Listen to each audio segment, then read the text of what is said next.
Ancient Greece, the land of philosophers, epic heroes, and myths that shaped the modern world.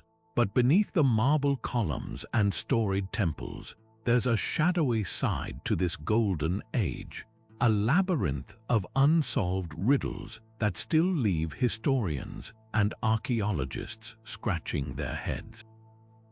What if I told you that some of the greatest minds of antiquity might have encountered forces beyond their understanding? That the very cradle of Western civilization holds secrets so strange they defy logic even today. Picture this: a world where oracles spoke in riddles, where massive structures were built with precision that shouldn't have been possible, and where legends of gods mingling with mortals might hide grains of unsettling truth. This isn't just the stuff of myths, it's a reality waiting to be uncovered. From the moment you set foot on Greek soil, you can almost feel the whispers of the past brushing against your skin.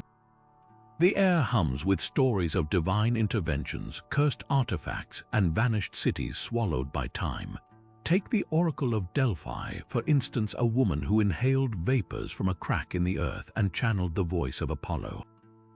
Was she a conduit for the divine, or was something far more mysterious at work? And what about the Antikythera Mechanism, an ancient computer so advanced it took centuries for technology to catch up to its ingenuity? These aren't just curiosities, they're enigmas that challenge everything we think we know about the ancient world. So why do these mysteries still grip us? Maybe it's because they remind us that history isn't just a record of what we've figured out, it's a puzzle with missing pieces, a story still being written. Over the next few minutes, we're diving deep into 30 of the most jaw-dropping, spine-tingling phenomena from ancient Greece. From phantom armies seen on battlefields to temples that allegedly healed the sick, we'll unravel tales that blur the line between legend and reality. This isn't just a history lesson, it's a journey into the unknown. So buckle up. By the time we're done, you might just question whether the past is really as distant as it seems. Deep in the heart of Mount Parnassus, a woman sat above a chasm in the earth, breathing in fumes that supposedly carried the voice of Apollo himself. The Oracle of Delphi wasn't just a priestess, she was the most powerful spiritual figure in the ancient world, consulted by kings, generals, and philosophers before every major decision.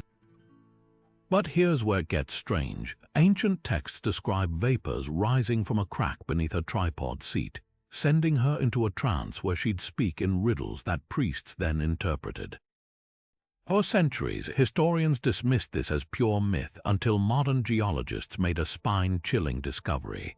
The temple ruins sit directly over two intersecting fault lines, and research suggests the ground once emitted ethylene, a sweet-smelling gas known to induce euphoria, hallucinations, and even slurred speech. That matches ancient descriptions of the Pythia's behavior perfectly, but then comes the real mystery. By the time Roman engineers rebuilt the temple after an earthquake in 373 BCE, the vapors had vanished. Was the seismic activity responsible, or was something else at play? Even stranger, some of the oracle's predictions were shockingly precise. She reportedly warned King Croesus that if he attacked Persia, a great empire would fall, and it did his own. So was this divine insight, geological luck, or something more? The debate rages on. If ethylene explains her trances, why don't other fault-line oracles from the same period share her accuracy? And how did ancient Greeks, without modern science, pinpoint this exact spot as a gateway to the gods? The oracle's legacy forces us to wonder, were the ancients tapping into forces we still don't fully understand? Imagine a corroded lump of bronze and wood pulled from the wreckage of an ancient Roman ship off the coast of Antikythera in 1901. At first glance, it seemed like just another artifact until researchers noticed something impossible. Beneath the crust of 2,000 years, delicate bronze gears interlocked with precision worthy of a Swiss watchmaker. This was the Antikythera Mechanism, a device so advanced it rewrote history's timeline of human innovation. Built around 80 BCE, this intricate box of gears could predict lunar eclipses, track the cycles of the Olympic Games, and even model the irregular motions of the moon with staggering accuracy. Its dials and inscriptions revealed the cosmos as the ancient Greeks understood it, a celestial ballet of planets and stars governed by mathematical harmony. But here's the twist: nothing rivaling its complexity appears again in the historical record for over 1,000 years. Medieval Europe's earliest mechanical clocks seem primitive by comparison. How did a civilization without industrial tools craft gears with teeth cut at perfect 60-degree angles? The device's design suggests a mastery of astronomy and engineering that rivals modern instruments. Some scholars argue it might trace back to the workshop of Archimedes himself, though the shipwreck's location hints at a journey from Rhodes, home to famed astronomers like Hipparchus. Yet even these geniuses left no blueprints or mentions of such a device in surviving texts. The real enigma isn't just its existence, it's the silence that followed. Why was this technology lost? Was it a closely guarded secret, or did the knowledge perish in fires like the burning of Alexandria's library? Modern reconstructions prove the mechanism wasn't a one-off fluke. Its design principles were deliberate, refined. And if this one survived the sea's depths, how many others crumbled to dust? What's most haunting is the implication. The ancient world might have been on the brink of a technological revolution that never came to pass. The Antikythera Mechanism forces us to reconsider not just the limits of Greek innovation, but the fragile threads that connect or sever human progress across the centuries. Was it a glimpse of a future that never was, or evidence of a forgotten golden age? The answer, much like the device itself, remains half buried in time. Beneath the sun-baked ruins of Knossos on Crete, whispers persist of a structure so vast and intricate it defied human comprehension: the legendary Labyrinth of King Minos. According to myth, this maze was built by the genius craftsman Daedalus to imprison the monstrous Minotaur, a half-man, half-bull creature born from Queen Pasiphae's unnatural union. Every 9 years, Athens sent 7 youths and 7 maidens as tribute, forced to navigate the labyrinth's twisting corridors until they met their gruesome end in the Minotaur's clutches. But here's the gripping question: was this just a cautionary tale, or could a real labyrinth still lie buried, waiting to be uncovered? The Palace of Knossos, excavated by Sir Arthur Evans in the early 20th century, revealed a sprawling complex so convoluted it might have inspired the myth. With its endless corridors, sudden dead ends, and rooms stacked upon rooms, the palace's layout feels deliberately disorienting. Ancient frescoes even depict bull-leaping rituals, hinting at the cultural obsession that could have birthed the Minotaur legend. But Evans himself speculated that the original labyrinth might have been a separate, undiscovered structure, perhaps a sprawling cave system or a purpose-built maze beneath the palace. Recent ground-penetrating radar surveys have detected anomalous voids beneath Knossos, some aligned in patterns that suggest human design. One theory points to the nearby Gorton Caves, a network of tunnels where Minoan artifacts have been found. Could these caves have been repurposed into a ritual space, later mythologized as the Minotaur's prison? Alternatively, some researchers argue the labyrinth wasn't a physical place at all, but a metaphor for the psychological maze of fate, the inescapable cycles of sacrifice and power that defined Minoan rule. Yet one artifact keeps the mystery alive: the enigmatic Phaistos Disc, a clay tablet covered in spiral-shaped symbols that some believe could be a map of the labyrinth itself. If decoded, might it lead to the very heart of the maze? Between the gaps in archaeology and the layers of myth, the truth remains tantalizingly out of reach. Whether symbolic or stone, the Labyrinth of Crete endures as a riddle wrapped in the shadows of the ancient world. Among the most frustrating yet fascinating artifacts of the ancient world, the Phaistos Disc sits in silence, its secrets locked behind a spiral of symbols no one has ever cracked. Discovered in 1908 in the Minoan palace of Phaistos on Crete, this clay disc, roughly the size of a dinner plate, bears 45 distinct pictographs stamped in a tight, spiraling pattern. Unlike linear A or B, the other undeciphered scripts of the region, the symbols on the Phaistos disc appear nowhere else in the archaeological record. They're isolated, enigmatic, and utterly resistant to translation. Over a century of study has produced more theories than answers. Some linguists believe the script represents an early form of writing, perhaps a hymn, a calendar, or even a legal document. Others argue it's a sophisticated code meant to conceal sacred knowledge from the uninitiated. The symbols themselves range from recognizable figures like human heads, fish, and shields to abstract shapes that defy interpretation. The most baffling part, the symbols weren't carved or painted, they were pressed into the clay with individual stamps, making this the earliest known example of movable type printing, a technology that wouldn't reappear for another 3,000 years. Wilder theories suggest the disc might be a message from a lost civilization or something even more extraordinary. In the 1960s, a Soviet scientist controversially claimed the script matched no known human language and proposed an extraterrestrial origin. While most scholars dismiss this, the disc's isolation keeps the door open to speculation. Could it be a ritual object, a cryptographic puzzle, or a doomed experiment in writing that never caught on? Recent attempts to decode it using AI and pattern analysis have only deepened the mystery. Some algorithms suggest the symbols follow a structured, repetitive sequence hinting at poetry or incantations. But without a bilingual text or a Rosetta Stone equivalent, the Phaistos disc remains a linguistic lock with no key. Its very existence challenges our assumptions about ancient innovation. Why invent such a complex system only to abandon it? Was its purpose so niche, so sacred, that it died with its creators? Every failed decipherment reminds us how much we still don't understand about the Minoans.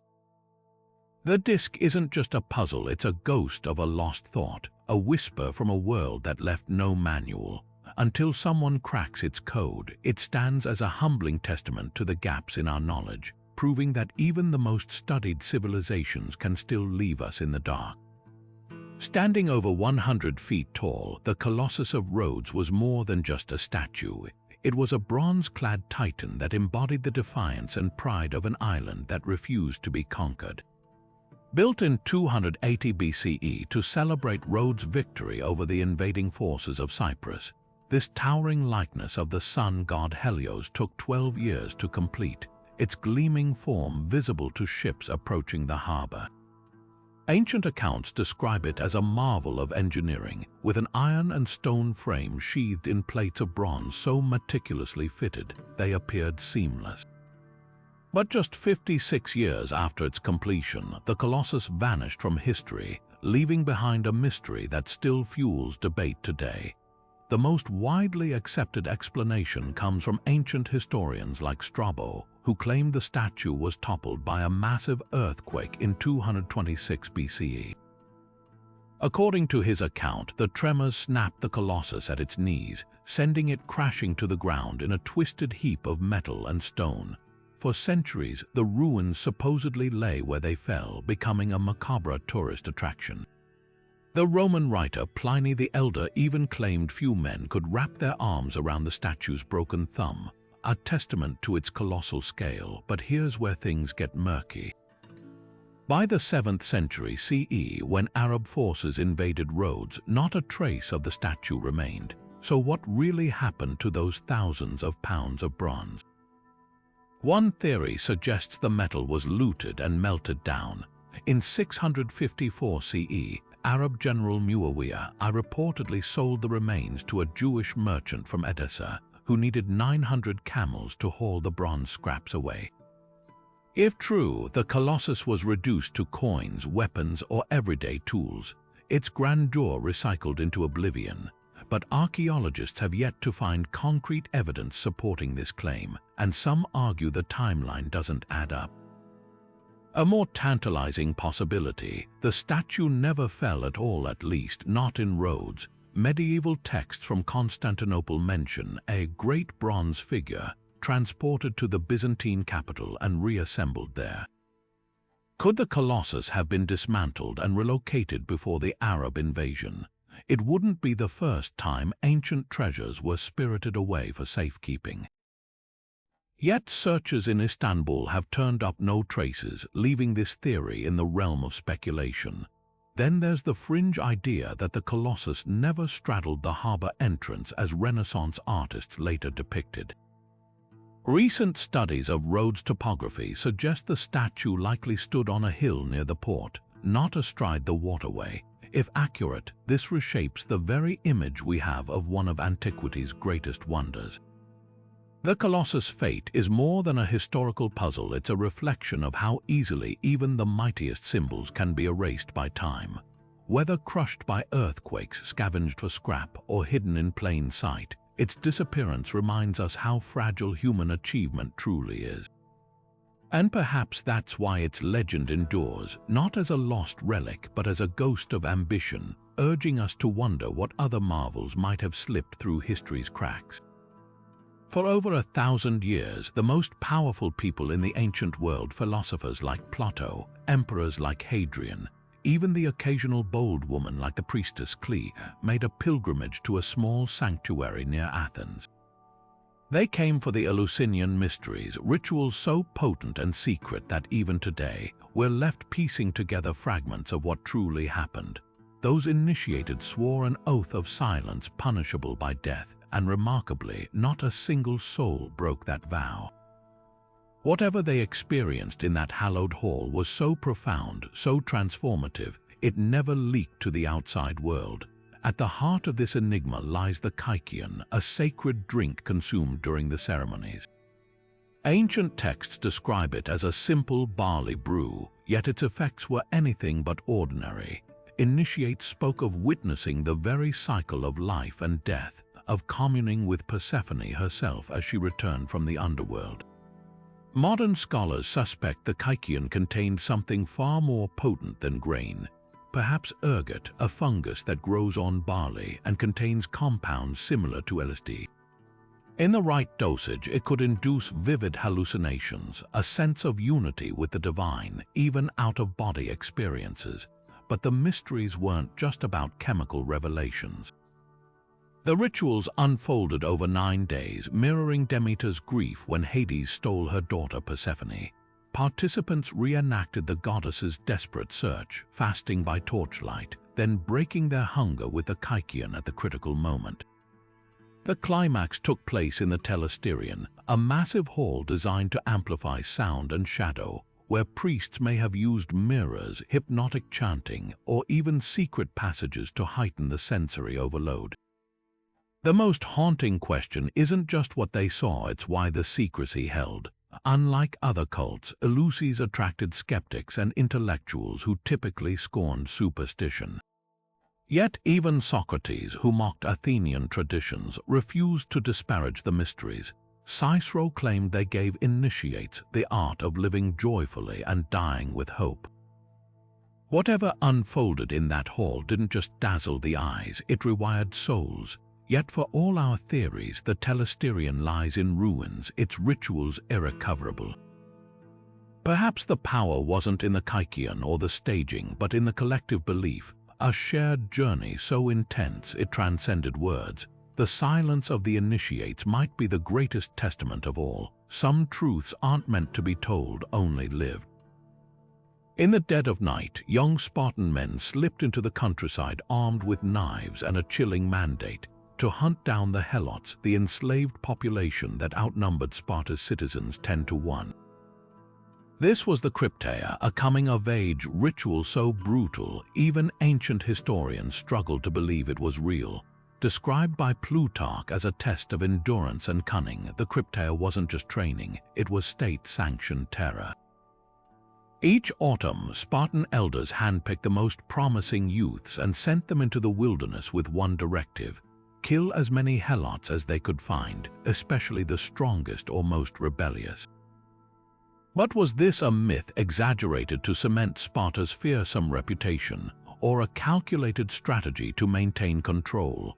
Evidence suggests it was both. The Helots, descendants of conquered populations like the Messenians, were the backbone of Sparta's economy, working the fields, building their cities, and even fighting in their wars. Yet their sheer numbers made them a constant threat. The Crypteia served as a grim deterrent, a reminder that rebellion would be met with swift, merciless violence. Some accounts claim the killings weren't random. Targets were chosen in advance, their names whispered to the youths by the ruling council. The ritual's psychological impact was just as chilling as the violence itself. By forcing young Spartans to participate, the state weaponized their guilt, binding them to the regime through shared bloodshed. Those who hesitated or showed mercy risked being labeled cowards, a fate worse than death in a society obsessed with martial honor. Yet the Crypteia wasn't just about suppression. It doubled as survival training, honing the stealth and resourcefulness Sparta's warriors were famed for. Modern scholars remain divided. Some argue the Crypteia was mostly symbolic, a controlled exercise rather than wholesale slaughter. Others point to mass graves in Messenia, where skeletal remains show signs of targeted violence matching the era. The truth may lie in the gaps, a practice so dark, even Sparta's admirers like Xenophon glossed over its details. What's undeniable is the Crypteia's legacy. It wasn't just a ritual, it was a reflection of Sparta's darkest paradox, a society that worshipped discipline and freedom, yet relied on systemic terror to sustain it. The silence of history speaks volumes. No Helot voices survived to tell their side, only the whispers of the hunters who carried their secrets to the grave. One winter night in 373 BCE, the bustling Greek city of Helike simply vanished. A thriving hub of trade and culture, home to thousands, was swallowed whole not by invaders or war, but by the earth itself. Ancient writers like Strabo describe the catastrophe in chilling detail. A massive earthquake struck, followed by a monstrous wave from the nearby Gulf of Corinth. By dawn, nothing remained but a few scattered rooftops poking above the water. The sea had claimed Helike without mercy, drowning its people and erasing its streets in a single violent act. For centuries, the lost city became a cautionary tale, a ghost story whispered among sailors. Some claimed its ruins could still be seen beneath the waves on calm days, while others insisted the gods had punished Helike for defying them, particularly after its citizens famously rejected envoys from the religious cult of Poseidon. But as the ages passed, the city faded into myth, its exact location forgotten. Even when modern archaeologists began searching in the 1800s, they found nothing. The land had shifted so drastically over 2 millennia, no one knew where to look. Then, in 2001, a breakthrough. After decades of false leads, a team led by archaeologist Dora Katsanopoulou discovered Helike not underwater, but buried beneath layers of silt and gravel inland. The key, reconstructing the ancient coastline, which had been dramatically altered by seismic activity. The excavation revealed crushed walls, pottery, and even human remains, all preserved in a thick layer of marine sediment. These weren't just the scars of an earthquake. They told the story of a tsunami that had roared inland, dragging the city into a watery grave. But the most haunting discovery was a cluster of bronze coins from the exact year of the disaster, frozen mid-spill from a shattered vase. Time had stopped in that moment, preserving Helike's final seconds like a snapshot. Yet the mystery doesn't end there. Why did later writers claim the city was visible underwater for centuries after? Some scientists now speculate that the land initially sank, then rebounded over time, a phenomenon seen in other quake-prone regions. Others argue the tsunami's backwash dragged debris far out to sea, creating the illusion of a submerged metropolis.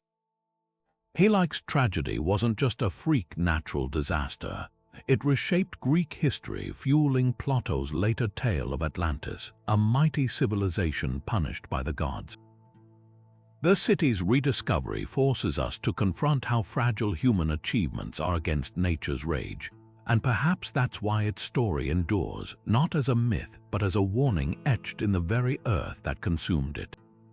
Heracle's first labor wasn't just a trial of strength, it was a confrontation with a beast so ferocious, its very existence defied logic.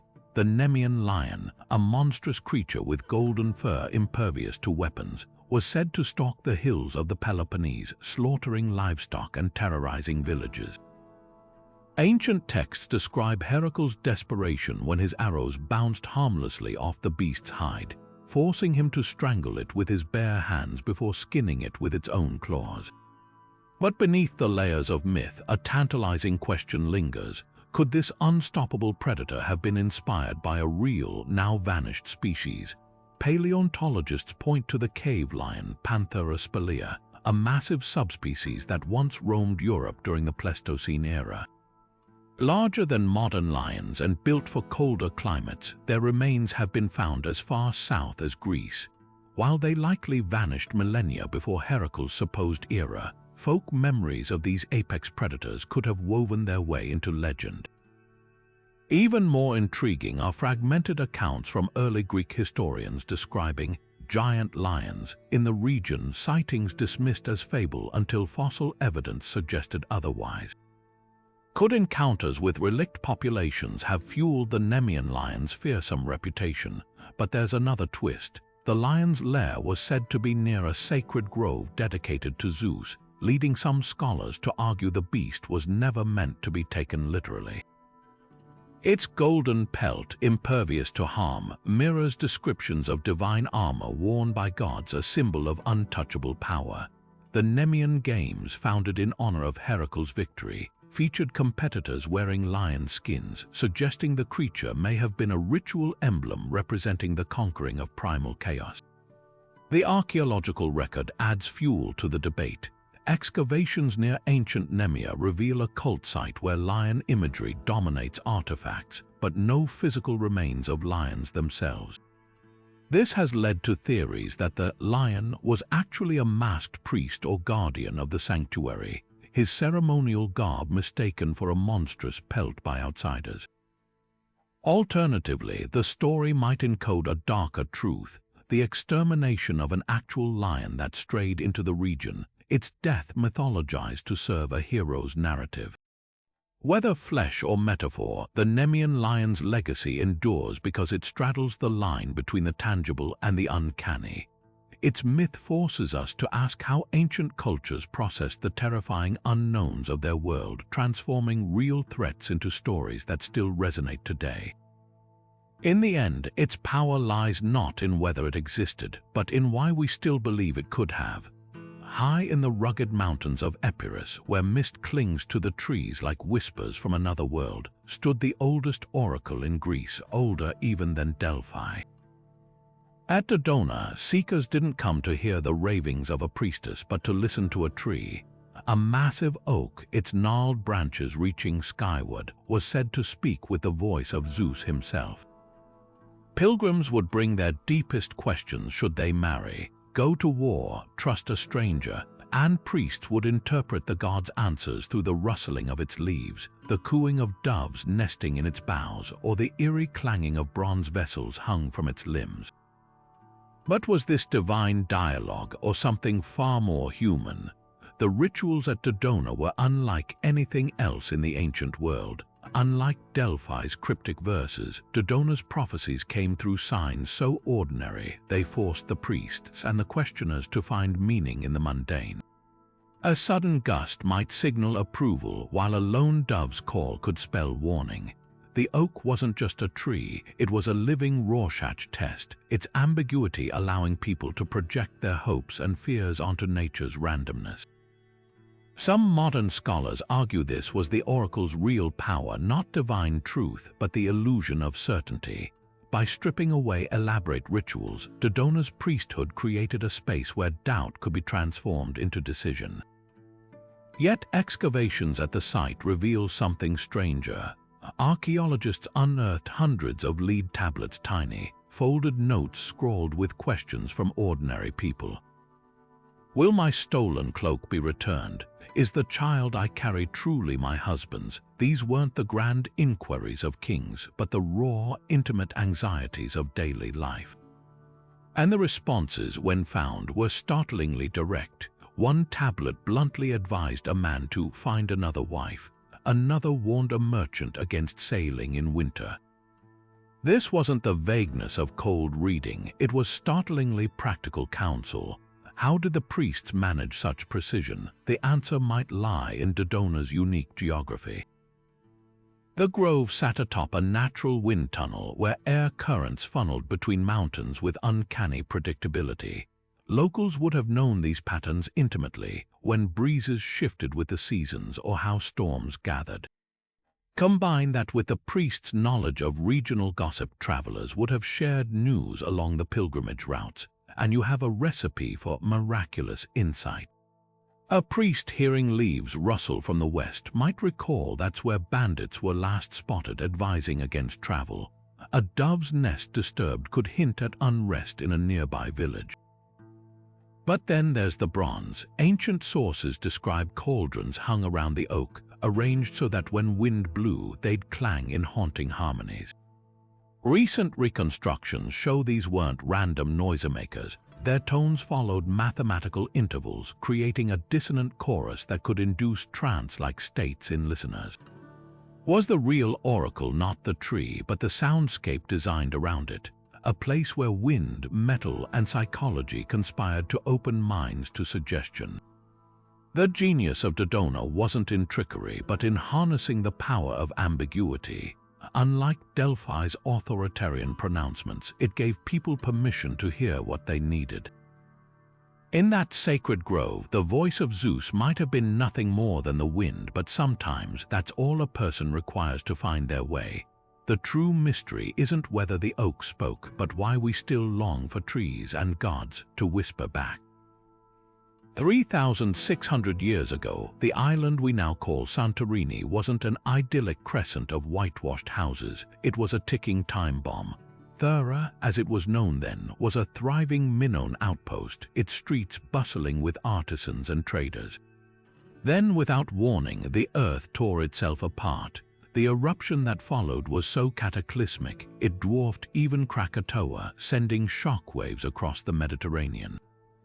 Tsunamis swallowed coastal cities, ash blotted out the sun for years, and the sophisticated Minoan civilization, Europe's first great culture, began its irreversible collapse. But what if this wasn't just a geological disaster? What if the echoes of Thera's destruction gave rise to one of history's most enduring legends, the lost city of Atlantis? Plato's account of Atlantis, written in 360 BCE, reads like an eerie parallel to Thera's fate. He describes a wealthy island kingdom with advanced architecture, hot and cold running water, and a circular capital city, details that match archaeological finds at Akrotiri, Thera's remarkably preserved ruins. Like Atlantis, Akrotiri had multi-story buildings adorned with vibrant frescoes, sophisticated drainage systems, and a strategic position controlling sea trade.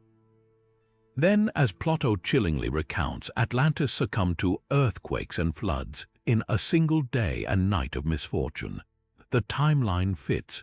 Thera erupted around 1600 BCE, while Plato sets Atlantis' fall 9,000 years before his time, a figure some scholars argue was a mistranslation or exaggeration, common in ancient oral histories. But the connections go deeper. Plato's description of Atlantis' concentric rings of land and water mirrors Thera's pre-eruption geography, reconstructed from geological surveys. Before the blast, Thera wasn't a broken crescent, it was a complete volcanic cone with a central lagoon, precisely the layout Atlantis allegedly boasted. Even the name holds clues. Atlantis may derive from Atlas, the titan who held up the heavens, and Thera's volcanic column would have towered like a titan before collapsing. The most compelling evidence, though, lies in the Minoan collapse. Unlike Plato's fictionalized account, we know the real-world aftermath. Tsunamis reaching Crete's northern coast, wiping out ports and crippling the maritime economy. Ashfall poisoned farmland, triggering famine. The Minoans, already weakened by Thera's indirect blows, fell prey to invading Mycenaeans. To later Greeks, this Golden Age's sudden disappearance, remembered through garbled oral traditions, might easily have morphed into a cautionary tale of divine punishment. Yet skeptics raise valid counterpoints. Plato insisted Atlantis lay beyond the Pillars of Hercules' modern Gibraltar, not in the Aegean. Some argue he invented the story wholesale as a political allegory. Others note that volcanic eruptions were common enough in the region to inspire multiple disaster myths. But consider this: excavations at Akrotiri reveal no bodies, no panicked grabs for valuables. The Minoans had warning likely weeks of earthquakes and evacuated. Could this mass exodus have scattered survivors across the Mediterranean, carrying fragments of their culture and their trauma? Thera's ghost lingers not just in geology but in the human imagination. Whether Plato knowingly recycled its tragedy or simply tapped into a collective memory of catastrophe, the parallels are too striking to ignore.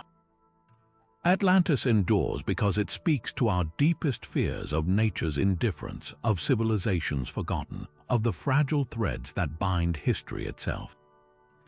And perhaps that's why Thera's story still chills us. It's not myth but memory written in ash and ocean sediment, a reminder that even the mightiest can vanish, leaving only whispers in the wind. When Heinrich Schliemann unearthed the Golden Death Mask in 1876 at Mycenae, he famously telegrammed a king, "I have gazed upon the face of Agamemnon."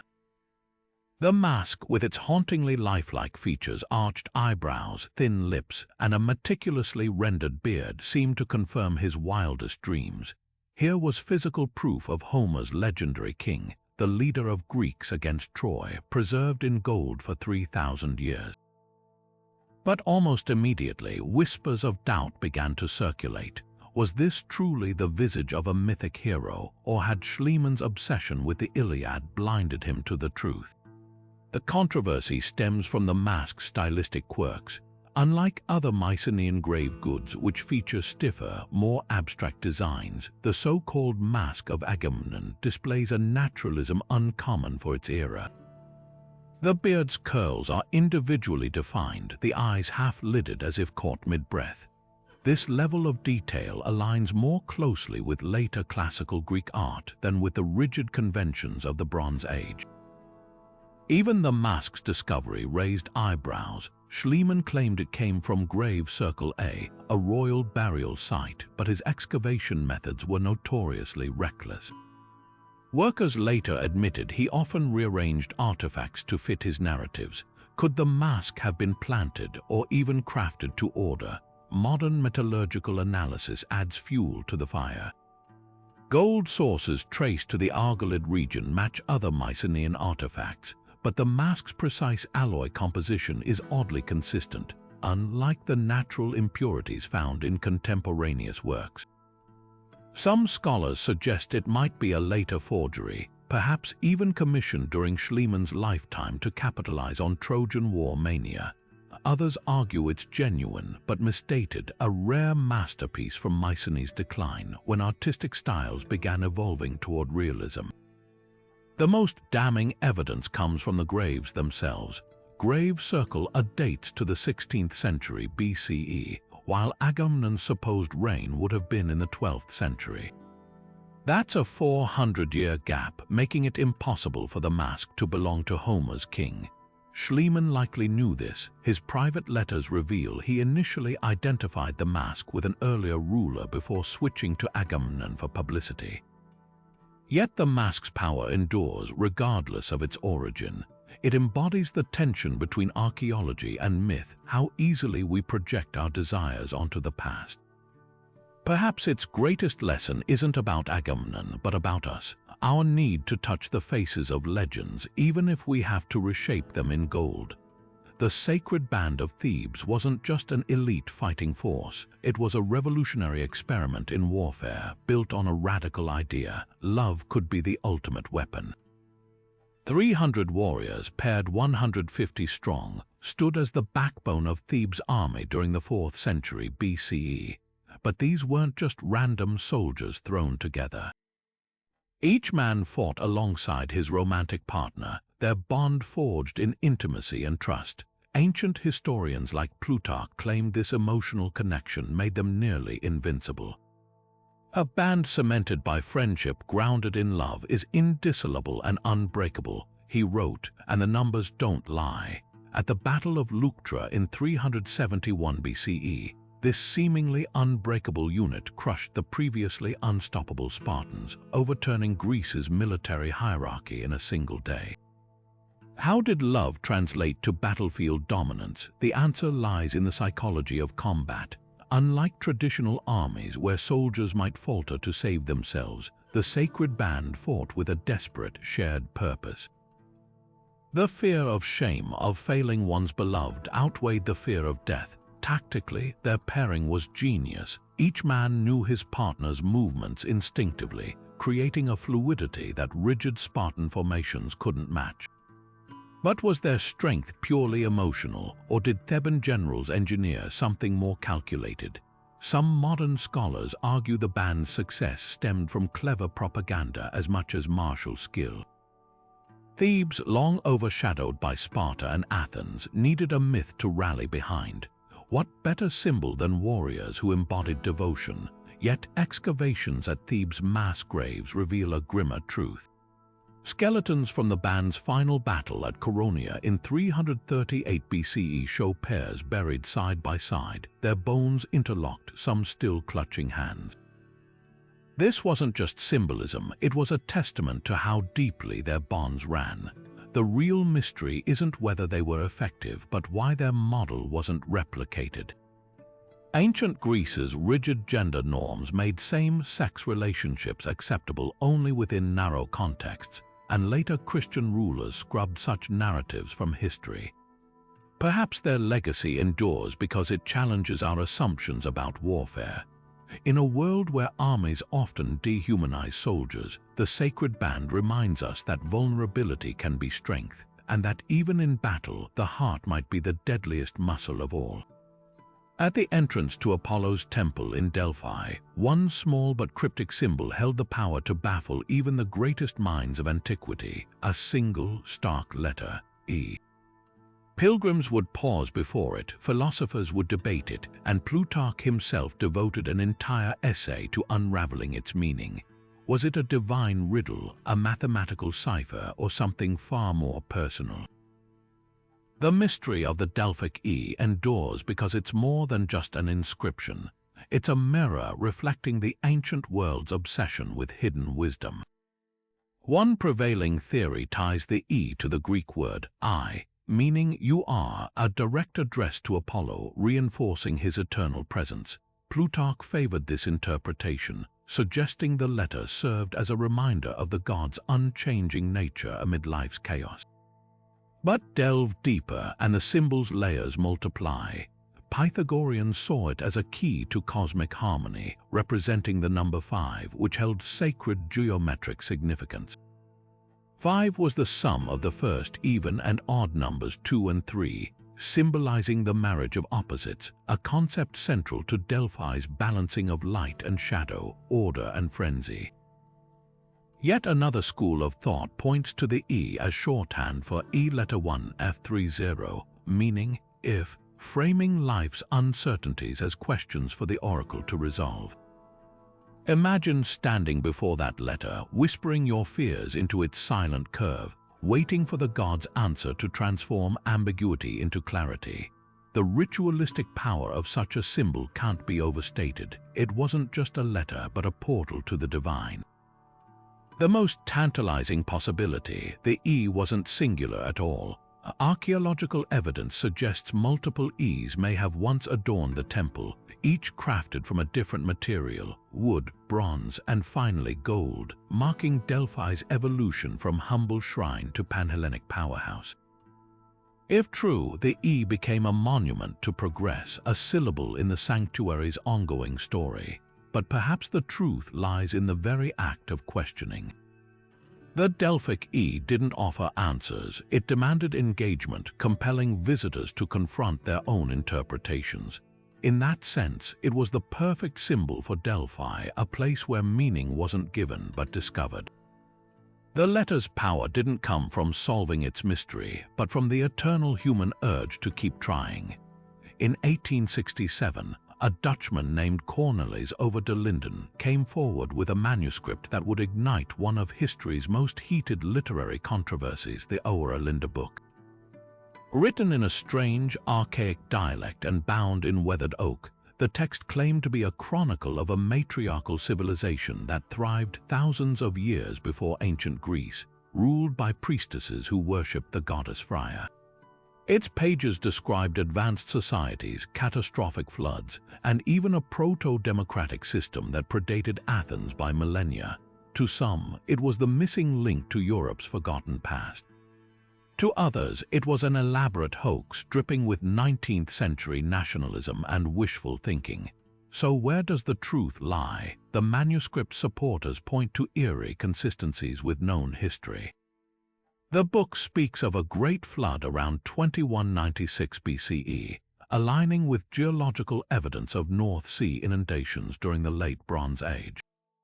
It mentions a matriarchal Frisian culture consistent with archaeological finds of female-centered burials in northern Europe. Even its description of navigational techniques using star charts mirrors methods later adopted by Phoenician traders. Could these details be mere coincidence or echoes of an oral tradition preserved across generations? But the skeptics wield sharper tools. Linguistic analysis reveals glaring flaws. The so-called ancient language contains word structures and idioms that didn't exist until the medieval period. The ink, when tested, showed traces of 19th-century additives. Most damningly, the text's ideological fingerprints match over de Linden's era perfectly. Its portrayal of enlightened priestesses and egalitarian values reads like a feminist utopia tailored to Victorian reform movements, while its emphasis on Frisian superiority dovetails with rising European nationalism. Even the timing is suspect. The manuscript surfaced just as scholars were scrambling to redefine Europe's pre-Christian identity. Yet the most fascinating twist isn't whether the book is fake, but why its myth persists. Unlike other forgeries, the Oer Linde book refuses to be dismissed. Neo-pagan groups still cite it as scripture. Conspiracy theorists claim it was suppressed to hide humanity's true history. Even mainstream historians grudgingly admit that some passages, particularly those describing coastal geography, are suspiciously accurate for a work allegedly fabricated from whole cloth. Perhaps the real power of the Oer Linde book lies in the questions it forces us to ask. How much of history is truly lost to time? And when we stumble upon a relic that challenges the narrative, do we dismiss it too quickly or cling too desperately? The manuscript may be a forgery, but the longing it taps into is undeniably real. The hunger to uncover roots deeper than those we've been taught. In that sense, it's less a hoax than a mirror, reflecting our endless fascination with the civilizations that might have been. Creeping along the shores of Crete, the bronze giant Tholos was said to patrol the island with a single, terrifying purpose: to crush invaders under his molten metal feet or hurl boulders at any ship daring to approach. This towering automaton, described in Apollonius of Rhodes' Argonautica, wasn't just a mythic guard dog. He was a technological marvel, fueled by divine ichor instead of blood, his body welded by the god Hephaestus himself. But what if Tholos wasn't pure fantasy? What if this 3rd century BCE legend hid a kernel of truth about ancient engineering so advanced it blurred the line between machine and magic? The mechanics of Tholos are eerily precise for a creature of myth. Ancient texts describe him having a single vein running from his neck to his ankle, sealed with a bronze nail, a detail that reads less like poetic flourish and more like a technical schematic. Remove the nail and his lifeblood or perhaps his hydraulic fluid would drain away. This wasn't just a monster, it was a system, a construct with fail-safes and vulnerabilities. Even his death in the Argonautica feels oddly clinical. The sorceress Medea doesn't overpower him with spells but exploits his design flaw, hypnotizing him into removing his own plug. Scholars have long debated whether Talos reflects early encounters with real technology. The Bronze Age saw explosive innovation in metallurgy, from intricate gear-driven devices like the Antikythera Mechanism to the colossal bronze statues that once dotted the Mediterranean. Could Talos have been inspired by a now-lost automaton, a feat of engineering so ahead of its time that it morphed into legend? The island of Crete, where Talos supposedly prowled, was a hub of Minoan ingenuity with advanced plumbing and architecture rivaling later civilizations. It's not unthinkable that they experimented with mechanical wonders, even if only as temple displays or royal curiosities. Another theory ties Talos to the volcanic landscapes of the Aegean. His molten body and fiery breath evoke the lava flows of Santorini or Mount Etna, natural processes the ancients might have personified as a living machine. But the most provocative idea comes from historians like Adrian Mayer, who argue that Talos represents something even more profound: humanity's earliest speculation about artificial intelligence. The Greeks imagined drones before they had wheels, robots before they had electricity. Talos isn't just a story, it's a thought experiment. What happens when creation outlives its creator? Can a machine have a soul? The myth's endurance suggests it tapped into anxieties we still wrestle with today. In a world where AI chatbots write poetry and robots perform surgery, Talos feels less like a fairy tale and more like a warning etched in bronze. Maybe that's why his story still chills us, not because he was impossible, but because he was inevitable. The ancients didn't just fear monsters, they feared what they might one day build. Deep in the misty forests of Arcadia, a secret brotherhood gathered under the full moon, preparing for a transformation that blurred the line between man and beast. These weren't just stories, these were real rituals performed by the Arcadian werewolf cult, a group so convinced of their lupine metamorphosis that they left behind accounts of wolf pelts, ritual feasts, and nights of uncontrollable frenzy. Ancient writers like Pausanias described these rites in unsettling detail. Initiates would sacrifice a young boy to Zeus Lycaios, mix his flesh with animal meat, and partake in a gruesome feast. Those who consumed human flesh, it was said, would shape-shift into wolves for 9 years. If they abstained from human flesh during that time, they'd return to human form. If not, the change became permanent. But was this pure barbarism or something more complex? Modern anthropologists spot chilling patterns in these accounts. The cult's rituals align with broader Indo-European wolf warrior traditions, from Norse berserkers to Celtic Fian bands, groups who believed assuming animal traits granted battle prowess. The Arcadian version, however, adds a twist. The participants didn't just emulate wolves, they genuinely believed they became them. This suggests something beyond metaphor, perhaps chemically induced delusions. The region's flora includes deadly nightshade and henbane, plants known to cause hallucinations of animal transformation. Mix these with the adrenaline of ritual combat dances or prolonged fasting, and you have a potent cocktail for altered states. The cult's legacy didn't end in Arcadia. Their practices eerily foreshadow medieval European werewolf trials, where accused individuals described similar rituals and claimed to wear wolf belts to trigger transformations.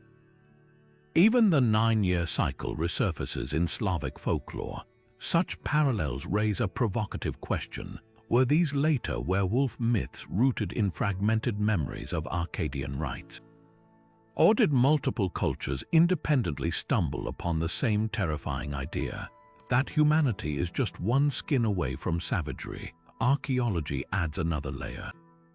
Excavations at Mount Lycaon, the cult's sacred site, revealed charred human bones among animal remains, confirming at least some accounts of cannibalistic rituals.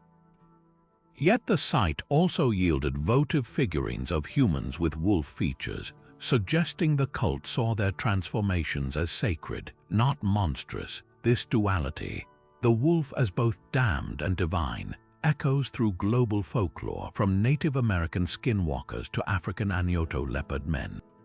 The Arcadian cult forces us to confront why the werewolf myth endures. It's not just about fear of the beast within, but about the porous boundary between civilization and wilderness. In a world where forests pressed close to city walls, where hunger and plague made men desperate, the idea that humanity's veneer was thin wasn't fantasy, it was survival instinct. The werewolf wasn't invented, he was remembered, and in the howl of the wind through Lycaon's ruins you can almost hear him still. On the rugged island of Samothrace, initiates of an ancient cult whispered of stones that defied nature, small, unassuming rocks that clung to each other without touch, as if drawn by invisible hands. These were the lodestones of the great gods, central to one of antiquity's most secretive rituals, the Samothrace mysteries. Unlike Eleusis' psychedelic brews or Delphi's prophetic vapors, this rite hinged on a force even the Greeks couldn't fully explain: magnetism.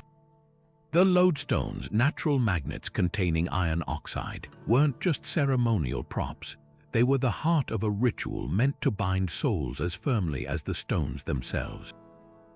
But were these rocks merely symbols of divine union, or did the cult grasp something far more profound about the forces at play? Modern experiments with Samothrace's geology reveal a startling possibility. The island's volcanic basalt is rich in magnetite, a mineral with magnetic properties strong enough to align compass needles. When heated to extreme temperatures, something the Greeks could achieve with their advanced metallurgy, these stones exhibit even stranger behaviors. Some scholars argue the priests may have discovered properties resembling superconductivity, where materials conduct electricity without resistance under specific conditions. Imagine initiates passing charged lodestones between them, watching as the stones seem to remember their alignment even after separation. To ancient eyes, this wouldn't just be science, it would be magic, a tangible manifestation of the gods' invisible pull. Yet the mysteries went deeper. Texts described the lodestones as the flesh of the gods, used in rites where initiates swore oaths of loyalty while holding them. The stones' unbreakable attraction mirrored the bonds they forged between devotees, between mortals and deities. This wasn't just metaphor. Recent digs at the sanctuary of the great gods uncovered lodestones placed in ritual pits alongside iron rings, suggesting they were part of kinetic rituals where magnetic forces literally moved objects. One particularly chilling find, a ceramic vessel filled with iron filings arranged in spirals as if stirred by an unseen force. Were the priests staging miracles to awe their followers? Or had they stumbled upon a natural phenomenon they revered as sacred? The most haunting clue lies in the cult's enduring legacy. Samothrace's rites attracted figures like Philip Roman II of Macedon and his wife Olympias, parents of Alexander the Great. Plutarch claims their initiation and the bond it symbolized secured Alexander's divine destiny. Could the magnetism have been more than symbolic? Some theorists propose the lodestones were used in early navigation, their properties secretly guiding ships under the cult's control. Others see parallels with later alchemical traditions where magnets symbolized cosmic harmony. The truth may lie somewhere between science and spirit. The Samothrace lodestones didn't just attract metal, they pulled the ancient mind into uncharted territory where physics and faith intertwined. In that sacred space, a simple rock became proof that the unseen could move the visible, that forces beyond human perception shaped their world. The stones' real power wasn't in their magnetism, but in their mystery, a lesson as potent today as it was 2,000 years ago. Lemnos wasn't just an island, it was a furnace, a smoldering outpost where flames licked the earth and the air itself smelled of sulfur. Here, in the shadow of Hephaestus' mythic forge, a secretive fire cult practiced rituals so intense they made Delphi's oracle seem tame. Ancient sources describe priests who walked barefoot across burning coals, who breathed in fumes that let them prophesy in tongues of flame, and who kept eternal fires burning in underground chambers, fires said to have been kindled by the god of blacksmiths himself. But were these holy pyromancers channeling divine power, or had they stumbled upon something far more tangible, something hidden beneath their feet? The island's volcanic activity holds the first clue. Lemnos sits atop a geothermal hotspot where cracks in the earth vent gases like methane and hydrogen sulfide. In confined spaces, these fumes can induce hallucinations, euphoria, and even temporary paralysis, symptoms matching ancient accounts of the fire priest's trances. One particularly vivid description from the geographer Strabo mentions a sanctuary where devotees would inhale vapors before predicting the future, their voices distorted as if spoken through fire. Sound familiar? It's eerily similar to the ethylene-induced prophecies at Delphi, but with a twist. The Lemnian cult didn't just interpret the god's will. They claimed to wield Hephaestus' power directly, bending flame to their commands. Archaeologists digging near the ancient capital of Hephaestia uncovered something even more startling: a network of tunnels lined with ceramic pipes. These weren't for drainage. The pipes led to natural gas vents, suggesting the priests may have channeled flammable gases into their temples, igniting them to create miraculous eternal flames. Imagine a darkened chamber where jets of fire burst from altars at the pull of a hidden lever, where priestesses dipped torches into seemingly empty braziers only to watch them erupt in blue-tinged fire. To the uninitiated, this wasn't just ritual, it was pure sorcery, but the cult's real genius lay in their staging. By controlling the flames, they didn't just inspire awe, they curated it. The timing of these displays often coincided with volcanic tremors, making it seem as though Hephaestus himself approved their rites, and there's evidence they took the theatrics further. At one site, excavators found bronze masks with copper mouthpieces, a possible tool for breathing fire by exhaling gas or powdered resins. This wasn't just worship, it was performance theology, crafted to cement the island's reputation as the god's earthly workshop. Yet for all their stagecraft, the cult's influence was undeniable. Lemnian fire priests were sought after by kings and generals, their prophecies guiding military campaigns. Some scholars argue they even inspired later mystery cults like the Vestal Virgins of Rome, who guarded their own eternal flame. But the most haunting legacy lies in their dual mastery of illusion and geology. They didn't just harness fire, they weaponized spectacle, proving that in the ancient world, belief wasn't sparked by truth alone, but by the perfect interplay of nature and showmanship. Whether divine or deceptive, their flames cast long shadows we're still trying to decipher today. High on the slopes of Mount Parnassus, far from the marble temples of Delphi, lies a gaping mouth in the earth, the Korycian Cave. Unlike the polished sanctuaries of the gods, this sprawling cavern feels untouched by human hands, its jagged walls whispering with the echoes of something older than Olympus itself. Ancient sources revered it as a sacred space of Pan, the wild god of the mountains, and his nymphs, but they also hinted at something far more tantalizing. According to Pausanias, this cavern wasn't just a spiritual haven, it was a vault hiding gold and treasures beyond imagination. Yet despite centuries of searching, from ancient looters to modern archaeologists, not a single coin has ever surfaced. So what secrets does this cave truly guard? The stories surrounding the Korycian Cave are as layered as its limestone chambers. Some accounts claim it served as a refuge for locals during the Persian invasions, where entire communities hid with their valuables, never to return. Others suggest it was a cult site for the nymphs, where offerings of gold were cast into its shadowy depths as tributes to the underworld. The most intriguing clue comes from a 5th century BCE inscription found near the cave's entrance, warning trespassers of the wrath of the nymphs should they disturb what lies within.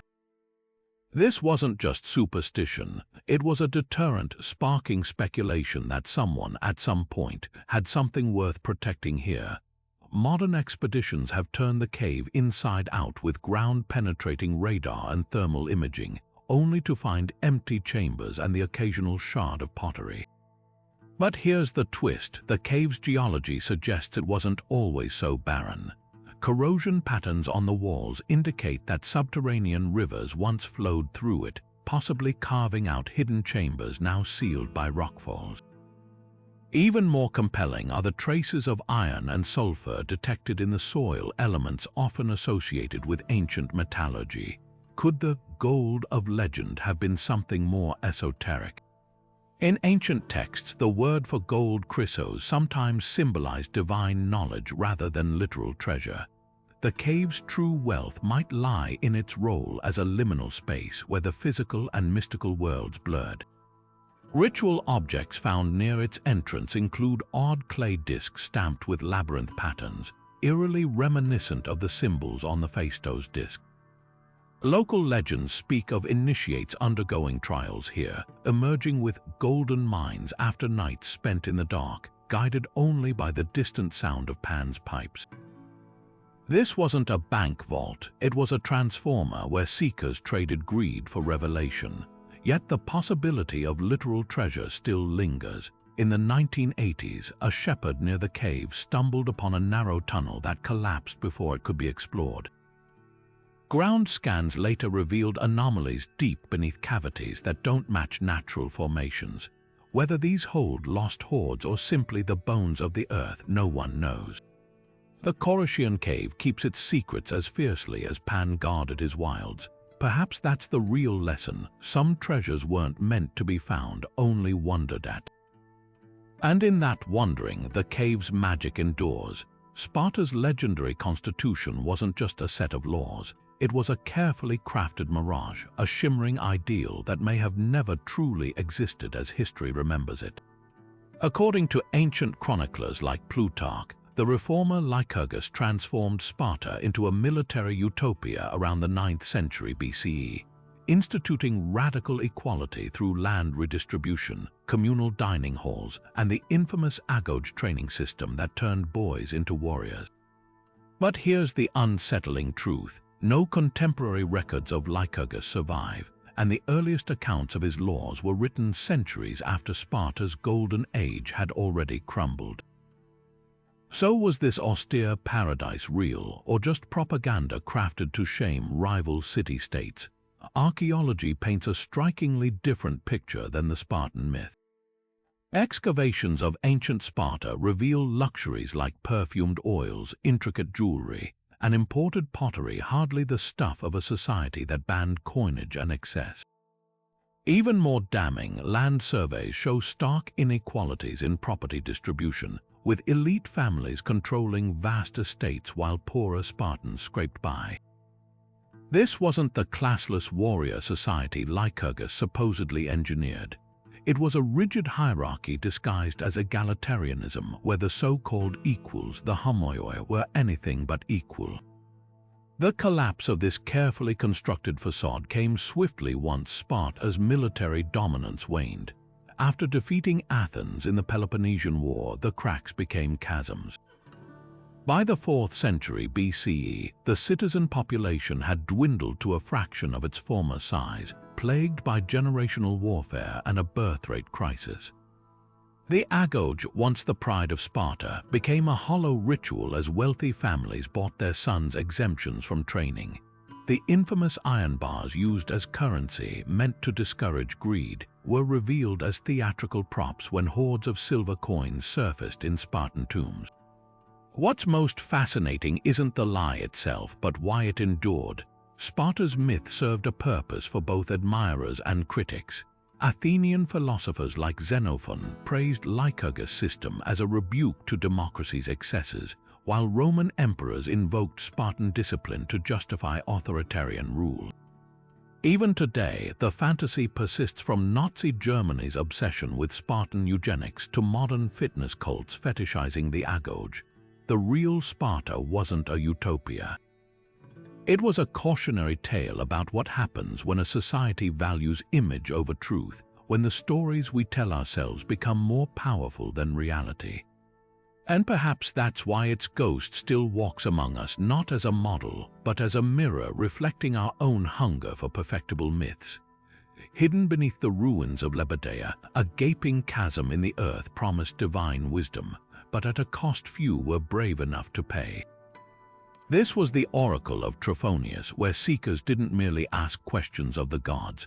They endured a descent into literal and psychological darkness so harrowing, ancient writers called it a rehearsal for death. Unlike Delphi's poetic riddles, Trophonius offered truth through terror. Those who emerged were said to be forever changed, their hair turned white, their voices trembling with the weight of what they'd witnessed. But what really lurked in that abyss was this divine revelation, or something more sinister. The ritual began with days of purification, fasting, bathing in icy rivers, and animal sacrifices to appease the spirits. Only then would priests lead the seeker to the cave's entrance, a jagged mouth in the rock just wide enough for a single person to squeeze through feet first. With honey cakes clutched in their hands as offerings to the underworld gods, they'd slide into the void, swallowed by a narrow tunnel that twisted downward like a throat. Ancient accounts describe an unnatural force pulling them deeper, as if the earth itself were inhaling. Then came the visions, swirling shadows, disembodied laughter, the sensation of being torn apart and reassembled. Some reported encounters with Trophonius himself, a spectral figure with glowing eyes. Others recalled floating above their bodies, watching as some unseen hand rearranged their memories like puzzle pieces. Modern geology sheds light on the horror.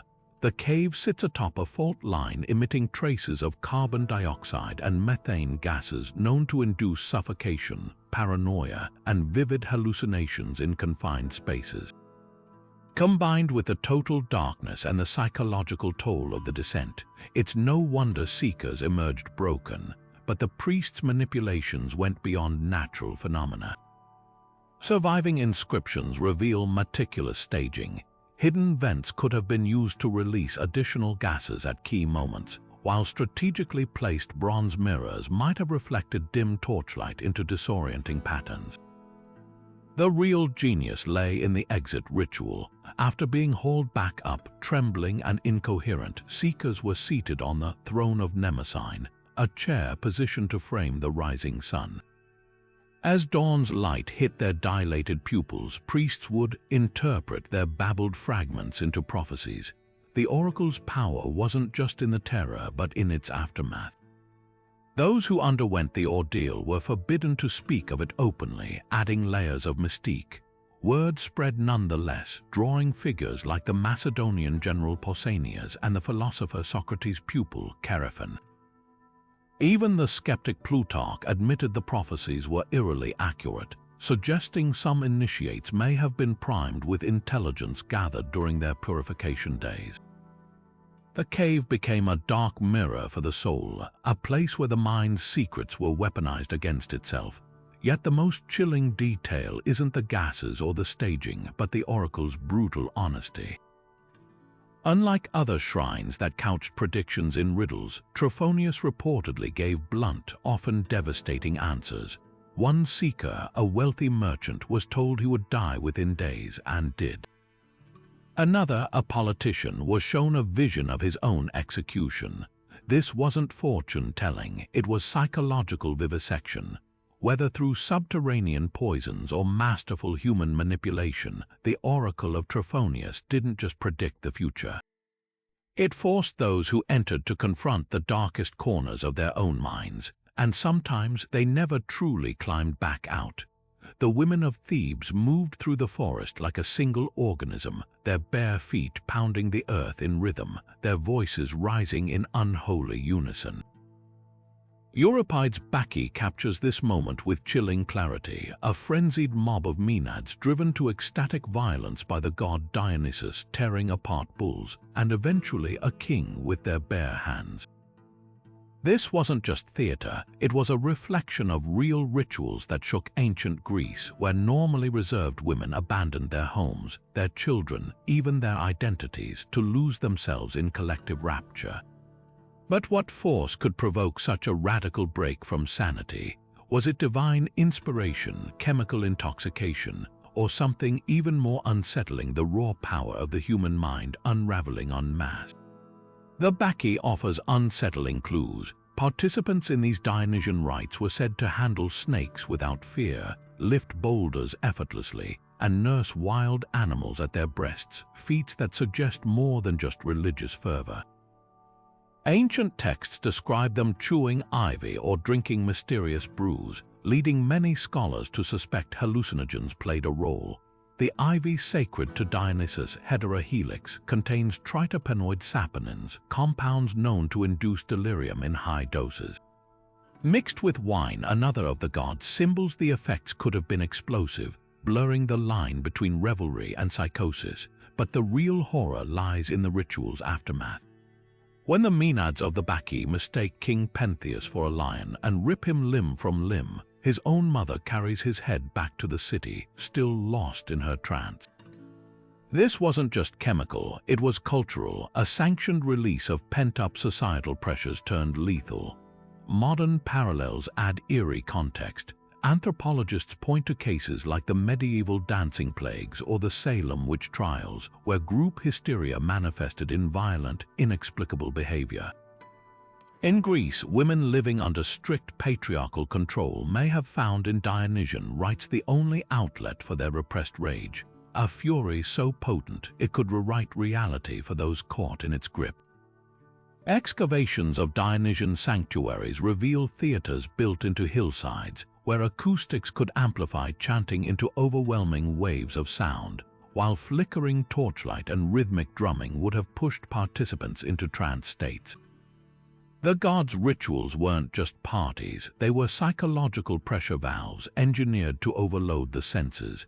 Yet the most disturbing question isn't how these frenzies happened, but why they were tolerated. Dionysus was no fringe deity, his cult was state-sanctioned, his festivals central to civic life, perhaps because the alternative was worse. The Bacchae warns what happens when a society denies the wildness within itself. The god arrives not as a liberator but as an avenger. The Maenads' violence wasn't mindless, it was a grotesque mirror held up to Thebes' hypocrisy, revealing the brutality that always lurked beneath civilization's veneer. In the end, the Dionysian frenzy wasn't just about drugs or delirium. It was a lesson, one we're still learning today, about what happens when we pretend the darkness inside us doesn't exist. The Maenads didn't lose themselves, they became, for one terrifying moment, exactly who they were. Off the coast of Egypt, where the Nile meets the Mediterranean, legends whispered of a city swallowed by the sea, a place so rich, so vital to ancient trade, that its sudden disappearance became a cautionary tale. Heracleion, known to the Egyptians as Thonis, was more than just a port. It was the grand gateway between Greece and Egypt, where pharaohs welcomed foreign merchants and towering statues of gods watched over bustling harbors. Then, around the 2nd century BCE, it vanished beneath the waves without a trace, drifting into myth for over 2,000 years. That is, until 2001, when marine archaeologist Frank Goddeauled a team into the murky depths of Abaukia Bay and stumbled upon a metropolis frozen in time. The first clue came in the form of a colossal stone face emerging from the seabed, its features worn but unmistakably royal. Then, more treasures materialized from the gloom: gold coins, intact pottery, even a black granite slab inscribed in Greek and hieroglyphs, the famous Decree of Size, confirming the city's dual identity as Thonis Heracleion. But the real shock was the sheer scale of the find. Over 60 shipwrecks lay buried in the silt, along with towering statues of gods, pharaohs, and a temple complex dedicated to Amun-Jareb, the supreme deity of the seas. This wasn't just a town, it was a thriving epicenter of commerce and culture, now lying under 30 feet of water. What could have plunged such a powerhouse into the abyss? Geologists point to a perfect storm of disasters. Heracleion was built on unstable delta sediment, its weight already pressing down on fragile ground. Add rising sea levels, a series of earthquakes, and possibly even a tsunami triggered by the eruption of Thera centuries earlier, and the land simply liquefied. Imagine walking through the city streets as the earth trembled, as buildings tilted and sank into the suddenly fluid ground, as the sea rushed in to claim everything in one catastrophic gulp. The silt that buried Heracleion also preserved it, sealing artifacts in an oxygen-free time capsule that kept wood, fabric, and even fruit remarkably intact. Yet the most haunting discoveries aren't the grand statues, but the intimate ones. A child's wooden toy left mid-play, a gold earring dropped in flight. A stele listing import taxes on Greek wine, hinting at the cosmopolitan life that once thrived here.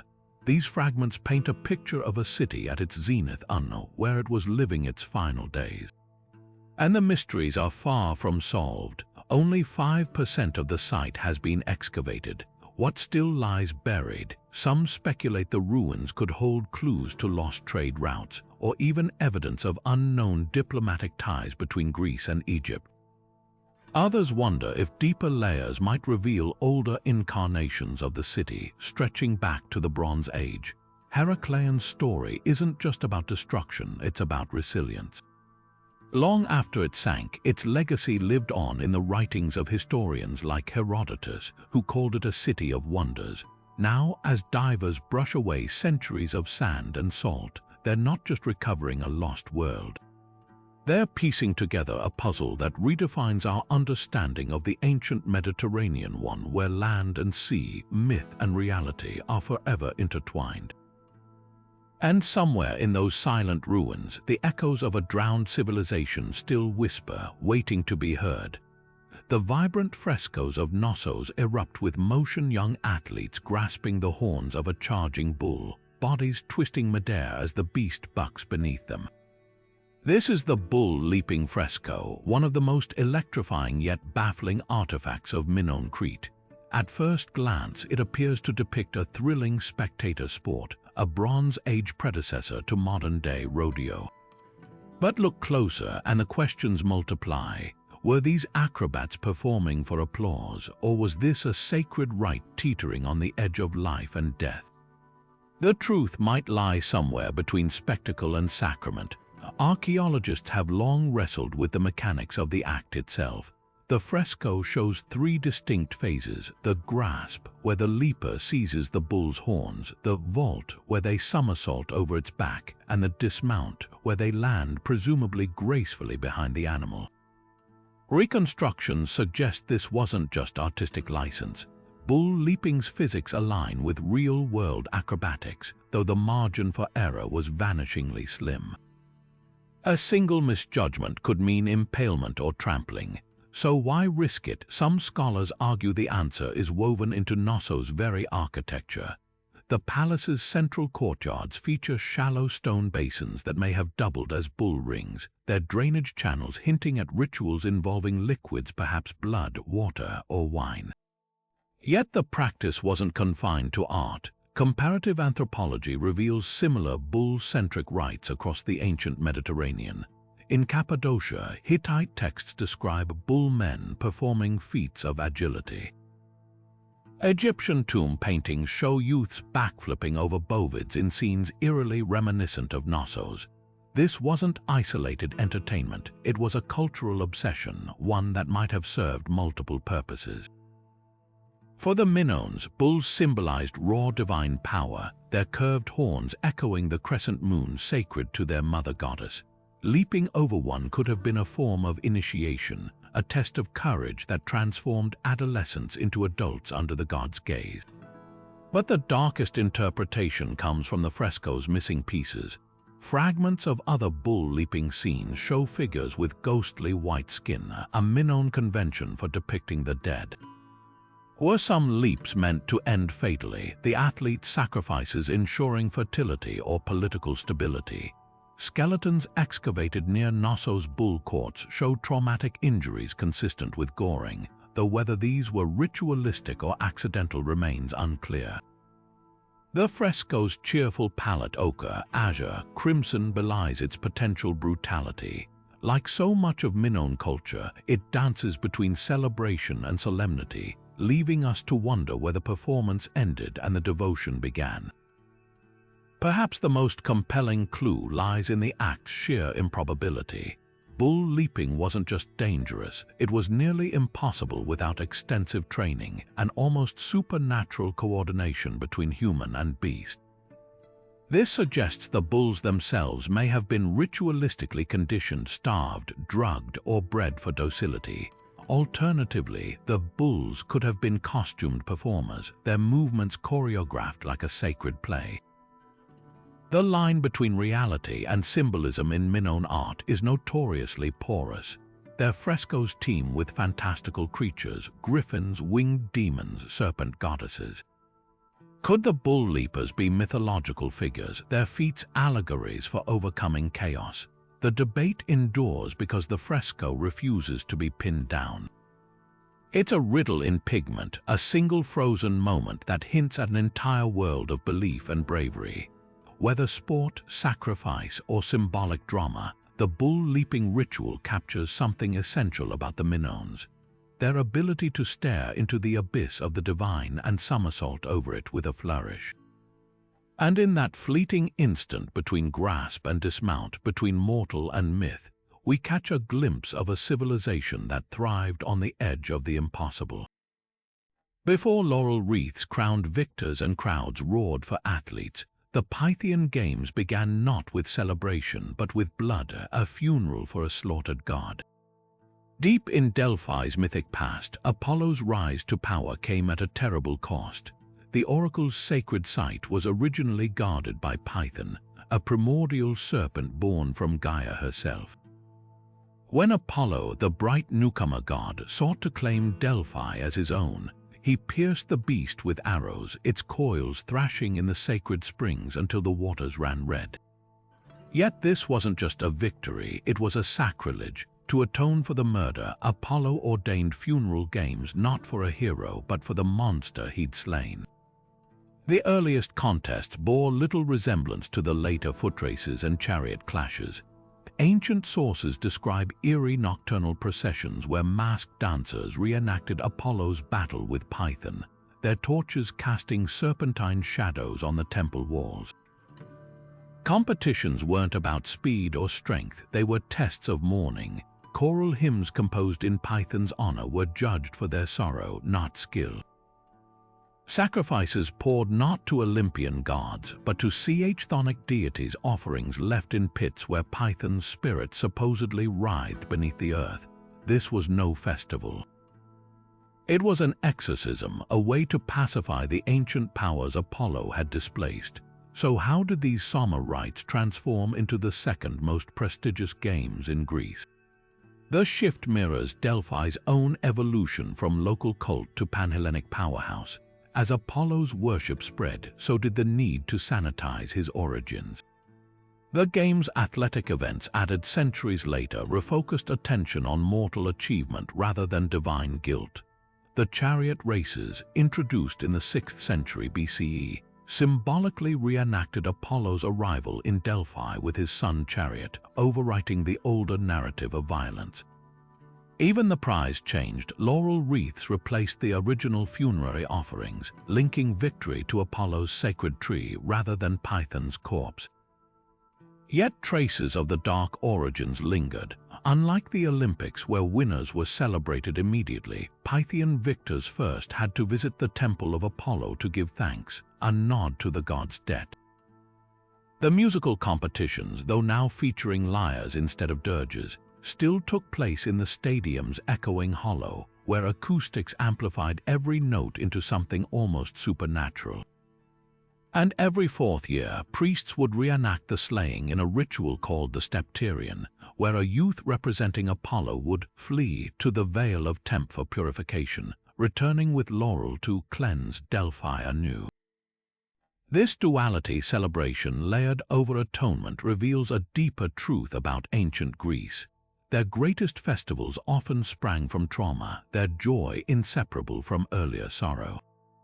The Pythian games didn't erase the past, they wore it like a second skin, a reminder that even gods must reckon with what they destroy to make way for the new. In the end, the roar of the crowd wasn't just for the athletes, it was the sound of a civilization outrunning its own shadows. For centuries, a weapon so terrifying stalked the battlements of Constantinople that enemies swore it was liquid fire stolen from the gods themselves. Greek fire, the Byzantines' ultimate naval weapon, could cling to water, burn through metal, and ignite entire fleets in minutes. Yet its exact formula vanished from history, leaving a trail of whispers and failed imitations. Ancient sources describe streams of flame erupting from bronze siphons, guided by crews wearing asbestos-lined armor, turning the Mediterranean into an inferno. The secret was guarded so fiercely that emperors decreed only one family, the chemist-engineers of Kallinikos, could know its composition. Even today, historians and chemists still argue over what made this ancient napalm so unstoppable. The most tantalizing clue comes from texts describing its behavior. Unlike ordinary fire, Greek fire couldn't be doused with water. In fact, contact with liquid made it burn fiercer. This suggests a base of quicklime or calcium oxide, a substance that reacts violently with water to produce intense heat. Mixed with petroleum from surface seepages near the Black Sea and thickened with pine resin or sulfur, it would have clung to ships like molten tar. But the real genius lay in its delivery system. Byzantine manuscripts hint at pressurized pumps and sealed copper tanks, technology far ahead of its time. Some accounts even mention a mysterious trigger substance, possibly naphtha or saltpeter, that ignited the mixture on contact with air. Why did the secret die with Byzantium?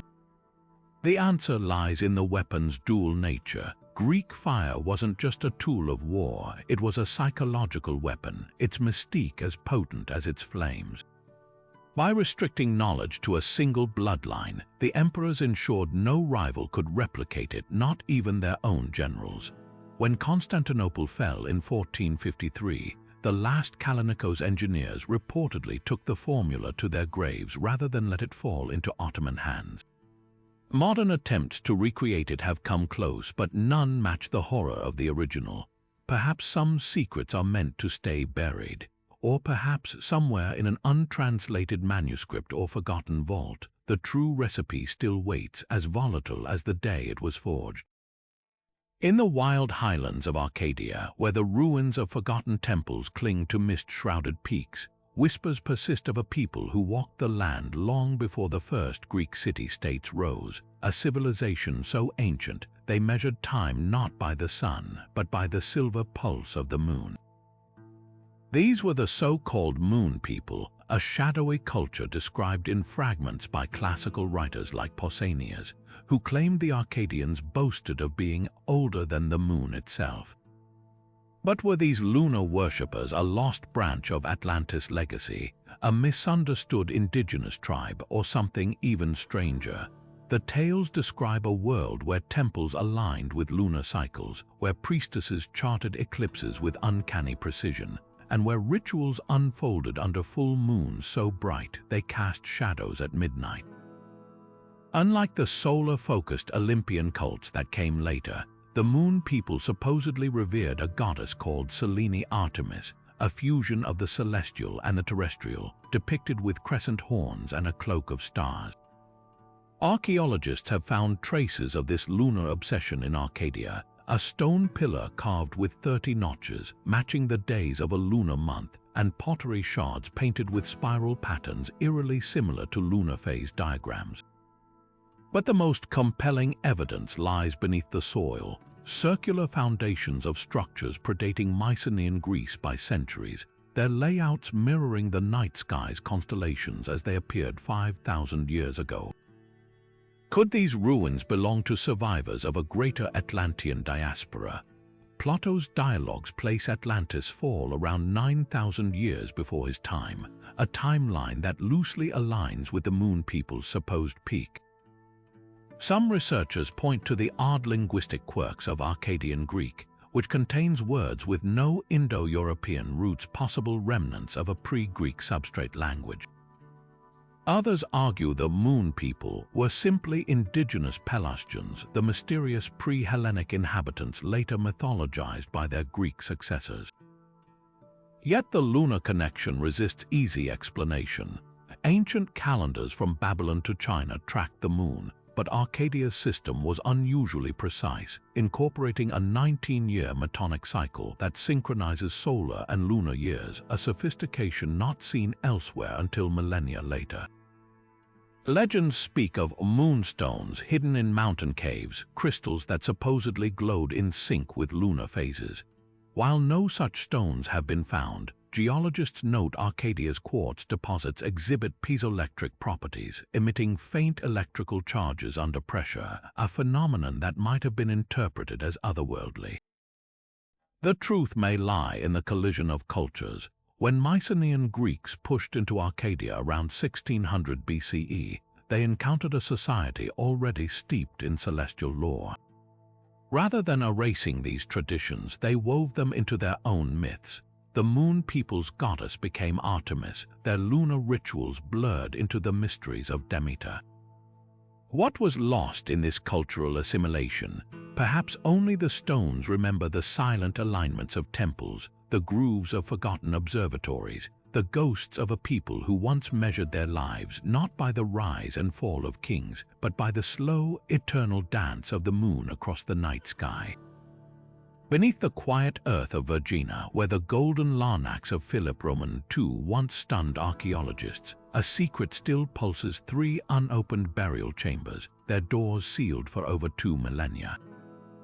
These aren't just forgotten crypts, they're time capsules from the height of Macedonian power, tantalizingly close yet untouched.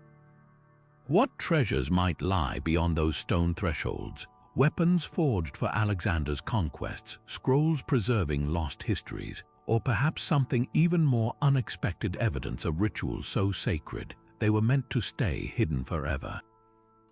The mystery begins with the tomb's construction. Unlike the lavish, above-ground mausoleums of later rulers, these chambers were built to disappear, buried beneath a man-made hill so vast, locals called it the Great Tumulus. When archaeologist Manolis Andronikos cracked open the first vault in 1977, he found walls painted with scenes of Hades abducting Persephone, their colors still vibrant after centuries. But the real shock came when ground-penetrating radar revealed 3 more chambers, their doors blocked by rubble so precisely placed it hints at deliberate concealment. One shows no signs of looting, a rarity in a region picked clean by grave robbers. So why leave them sealed? Some scholars argue it's purely technical. The structures are unstable, and a single misstep could collapse priceless artifacts into dust. Others whisper of curses. Ancient Macedonian texts describe "breath of the gods" guarding royal tombs, a phrase that takes on eerie weight when you consider the arsenic-laced soils found near Philip's remains.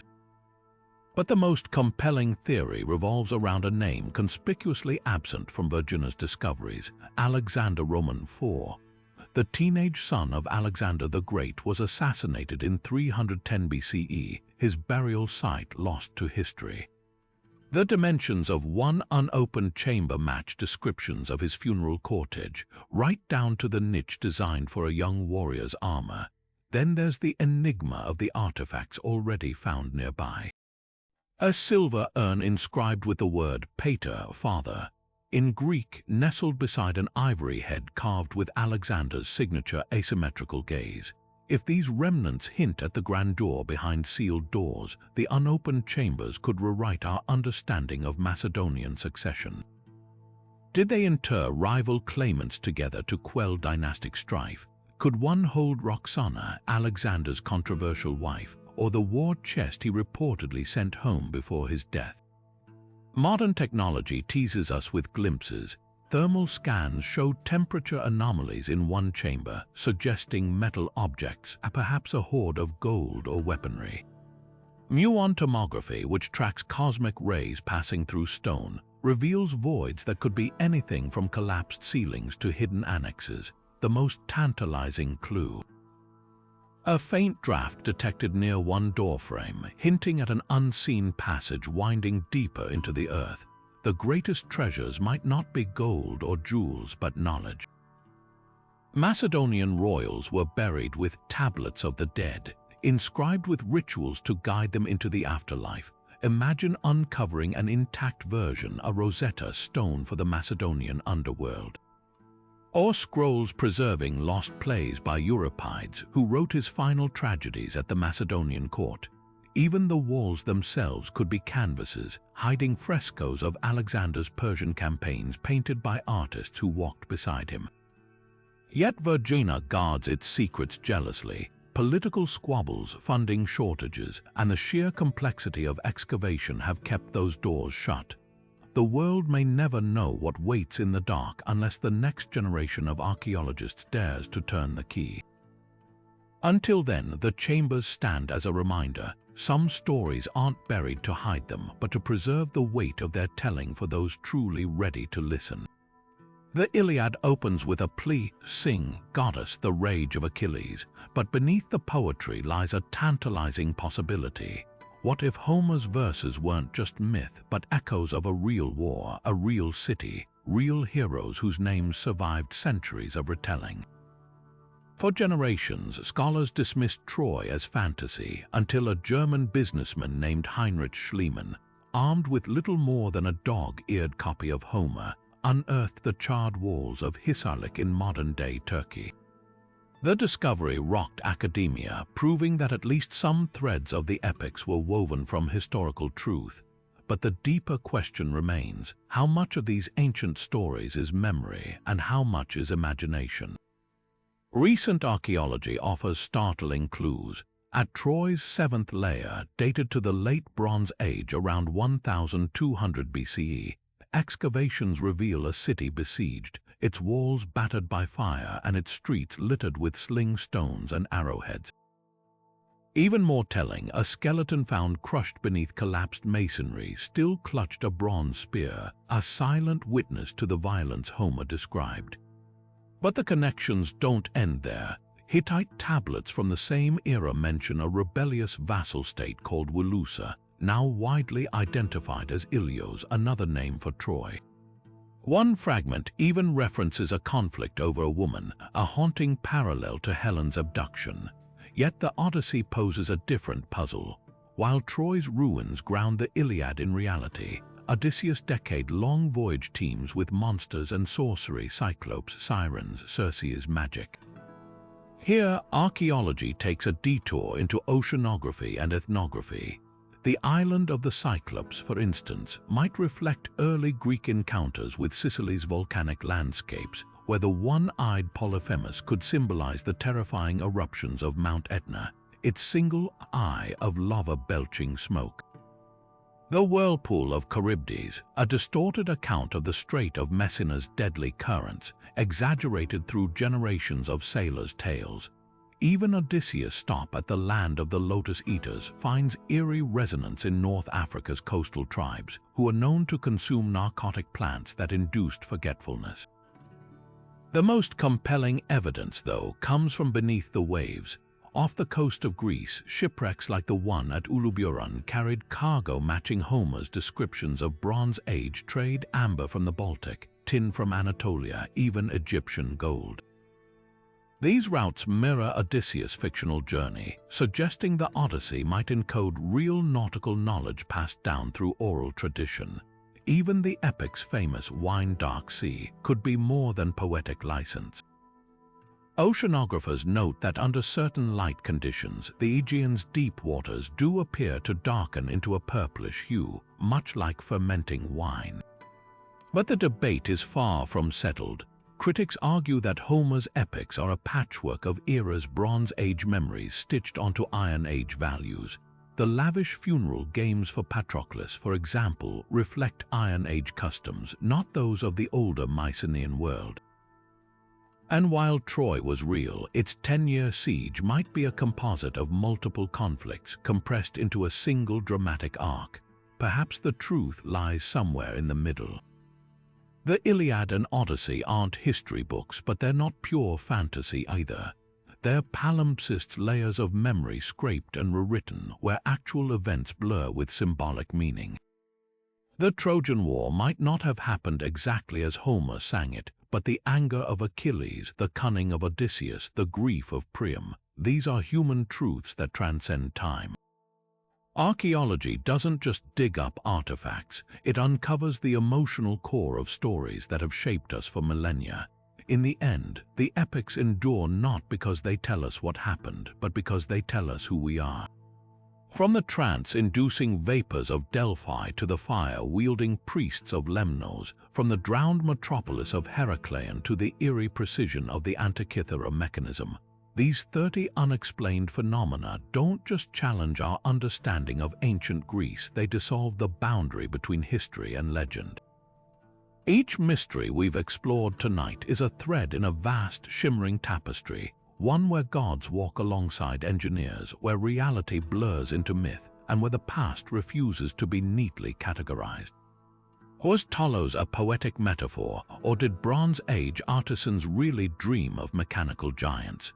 Did the Maenads tear through Thebes in drug-fueled frenzy, or were their rituals a desperate cry against the rigid confines of their world? The answers, if they exist at all, are buried deeper than the ruins of Knossos. What makes these enigmas so irresistible isn't just their age, it's their audacity. The Greeks didn't merely record their world, they wrestled with it, bending history into epic, science into ritual, and trauma into theology. The Antikythera Mechanism proves they could chart the stars with clockwork precision, yet the Oracle of Dodona found divine meaning in the rustle of leaves. The Phaistos Disc taunts us with symbols we may never decode, while the Eleusinian mysteries guard secrets so potent, even death couldn't loosen their initiates' tongues. This is a civilization that built labyrinths to contain monsters and temples to commune with the heavens, leaving behind puzzles that still ignite our imagination. So where do we draw the line? When does a legend become history or history a legend? Perhaps the truth lies in the asking. Every shattered fresco, every half-translated tablet, every crumbling wall is an invitation, not to certainty but to wonder. That's why I'm turning the question over to you. Which of these phenomena haunts your thoughts? Do you think Heracle's battle with the Nemean lion echoes an extinct predator, or does the Arcadian werewolf cult hint at something darker?